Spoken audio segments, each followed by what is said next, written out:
আসসালামু আলাইকুম। নবম দশম শ্রেণীর জীববিজ্ঞান দ্বিতীয় অধ্যায় আমাদের কোষ বিভাজন। দেখো, আগে আমি সম্পূর্ণ করেছি তোমাদের প্রথম অধ্যায়, তবে দ্বিতীয় অধ্যায় না দিয়ে তৃতীয় অধ্যায় দেওয়ার কারণ সামনেই তোমাদের অর্ধবার্ষিক পরীক্ষা, নবম এবং দশম দুই শ্রেণীরই অর্ধবার্ষিক পরীক্ষা রয়েছে। আর এই তৃতীয় অধ্যায়টা খুবই ছোট একটা অধ্যায়, তবে খুব ইম্পর্টেন্ট। এখান থেকে তোমাদের একটা বা দুইটা সৃজনশীল এসে থাকবে, একদম মাস্ট আসবে এখান থেকে। এই জন্য আমি তোমাদের জন্য নিয়ে এসেছি আজকে জীববিজ্ঞানের তৃতীয় অধ্যায় জীব কোষ বিভাজন। তাহলে আজকে আমরা কি শুরু করব? কোষ বিভাজন। দেখো, তার আগে আমাদেরকে জানতে হবে কোষ কাকে বলে বা কোষ কি এবং কোষ বিভাজনটা কি। কোষ কাকে বলে? কোষের আরেকটা নাম হচ্ছে সেল, অর্থাৎ কোষ বা সেল। কোষ কাকে বলে? জীবদেহের গঠন এবং কাজের একককে আমরা কোষ বা সেল বলে থাকি। আমরা যে মানুষ, অর্থাৎ একটা পূর্ণাঙ্গ মানুষ বা একটা কোনো জীব, এই জীবগুলো কিন্তু তৈরি হয়েছে এই কোষগুলো বিভাজনের মাধ্যমে।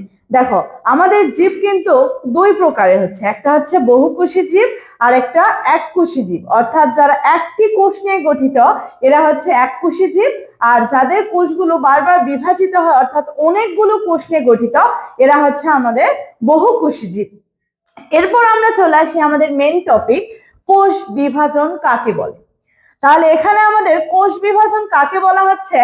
যে জটিল প্রক্রিয়ার মাধ্যমে একটি মাতৃকোষ বিভাজিত হয় দুই বা ততোধিক অপত্য কোষ সৃষ্টি করে, তাকে আমাদের কোষ বিভাজন বলা হয়। কোষ বিভাজন কেন প্রয়োজন?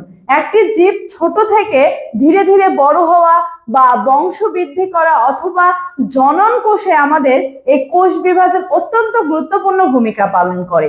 কোষ বিভাজন যদি না হতো তাহলে আমরা ছোট থেকে বড় হতে পারতাম না, অথবা একটা প্রজন্ম থেকে আরেকটা প্রজন্ম সৃষ্টি হতো না, অর্থাৎ প্রজনন পদ্ধতিটা হতো না আর কি। এখানে আমাদের কোষ বিভাজন, কোষ বিভাজন কত প্রকার? কোষ বিভাজনকে তিন ভাগে ভাগ করা হয়, একটা অ্যামাইটোসিস, মাইটোসিস এবং মিওসিস। তাহলে এখানে আমাদের দেখো, কোষ বিভাজনকে কয় ভাগে ভাগ করা হয়? তিন ভাগে ভাগ করা হয়, তিনটি ভাগে ভাগ করা হয়। তিন ভাগে ভাগ করা হয়। তাহলে এই তিনটি ভাগ কি কি? একটি হচ্ছে আমাদের অ্যামাইটোসিস, অ্যামাইটোসিস।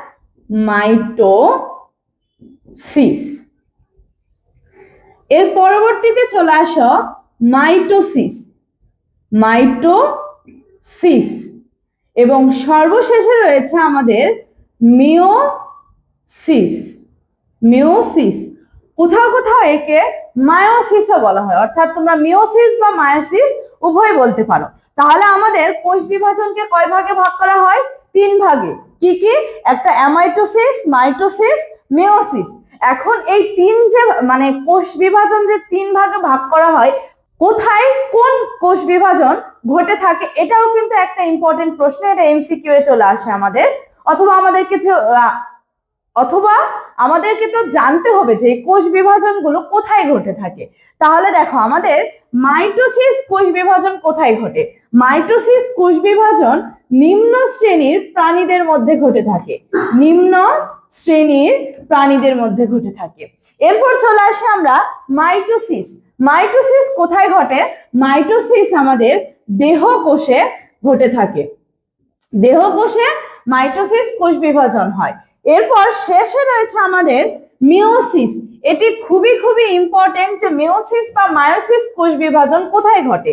এই মিওসিস বা মায়োসিস কোষ বিভাজন আমাদের ঘটে থাকে জনন মাতৃকোষে। কোথায়? জনন মাতৃ কোষে। এখানে অনেকেই ভুল করে থাকে, অনেকেই বলে কি কোথায় ঘটে? জনন কোষে, কিন্তু না, জনন মাতৃকোষে আমাদের এই মিওসিস কোষ বিভাজন ঘটে থাকে। জনন কোষ আর জনন মাতৃকোষের মধ্যে কিন্তু পার্থক্য রয়েছে।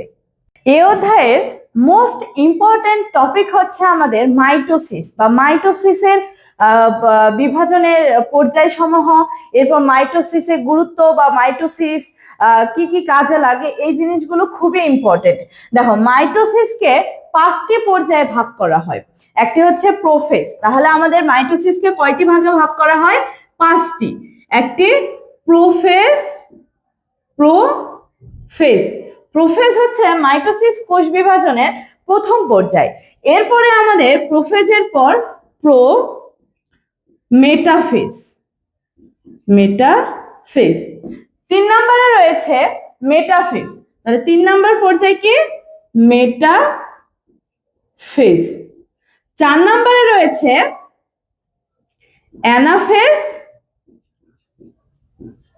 এবং সর্বশেষ 5 নম্বরে রয়েছে আমাদের টেলোফেজ।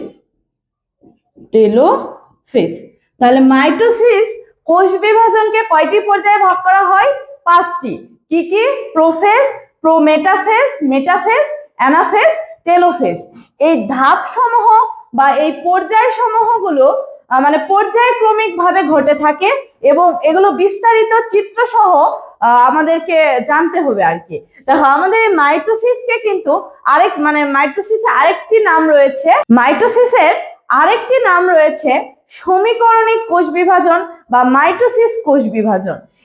পরবর্তীতে এগুলো সম্পর্কে বিস্তারিত ক্লাস চলে আসতেছে। আর ধারাবাহিকভাবে ক্লাসগুলো করার জন্য তোমরা আমাদের ইউটিউব চ্যানেলে সাবস্ক্রাইব করো, ফেসবুক পেজে ফলো করো। ধন্যবাদ সবাইকে।